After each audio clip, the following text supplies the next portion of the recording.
Okay, so Ford topped General Motors monthly sales for the first time since 1998, beating analyst estimates. Toyota sales down 10.6% for the month.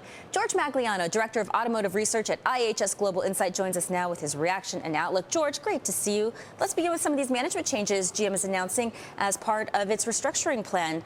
Thoughts? Well, it's expected. I mean, Whitaker has taken over. He didn't have a... He and Henderson didn't see eye to eye. You know, he's put Royce in there. I think it's putting two stamps of approval here, both Whitaker and Royce, as far as running that show.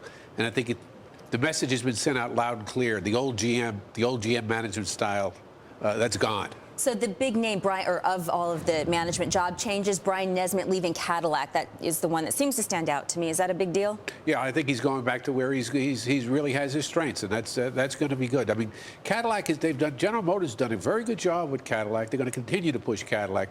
I think the need is across the board now on some of the smaller cars and crossover vehicles. But those GM sales for February were a little bit light. They came in actually almost 9 percentage points below analysts' forecasts. Well, we were at the low end of the range anyway. We were expecting 15 or 16% up.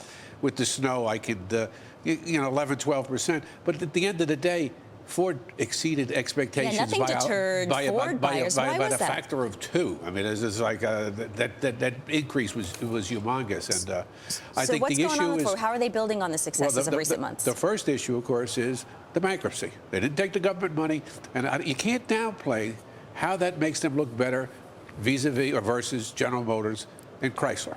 The second thing is their new products. They've started to hit home runs, and they've got a different strategy, a global product strategy, and really the consumer has warmed up to this thing. So they took their lumps a couple of years ago, and so last year they really grabbed share. They got the momentum, and they're going to continue to build on it. Is Ford in particular, Ford and GM at all benefiting from the troubles at Toyota with the recalls? Well, Ford is, and probably Hyundai and Honda and Nissan as well. Toyota, was the gold standard. Toyota was the monster out here in the automobile business. And the expectations, and our expectations as well, was that Toyota would continue to build and gain market share. And instead of doing that now, we've got them losing market share. Okay, so the February sales from Toyota down 10.6%. Is that better or worse than you would have anticipated? That's right. That was expected. And it's not going to change.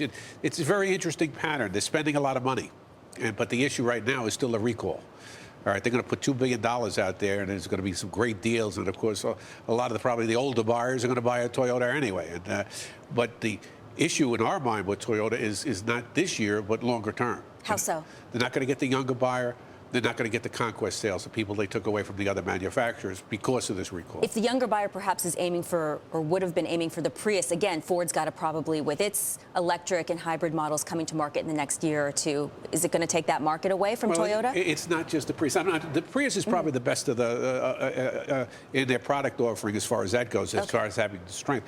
But it's across the board. You look at Hyundai right now, and with the Sonata and the Tucson and their new vehicles, they've upgraded quality and style. And so there's a lot more alternatives out there. You've got a Volkswagen out there, extremely aggressive in the marketplace. Nissan is coming back. And, this day and age, the market's a lot smaller than it was 2 or 3 years ago, and everybody's positioning themselves and fighting over the future. And you've got the younger buyer out there has no loyalty to any manufacturer yet, and they're not in the market, but they will be soon. Do we want to keep a close eye? Is it important as to when GM ultimately puts out its IPO? Well, I mean, I don't think they expect to do it soon. I think at the rate they're going. I think Bob Lett said 2011 is a loose forecast today. To Bloomberg. It's probably later than the year than not. I think I heard. Originally, it was around mid-2010 that they looked to do this. I mean, the issue is the performance. They did well at the end of last year. It's very difficult to sustain those sales gains and sustain those market share. And they're shooting at 20%, and that's a tough number.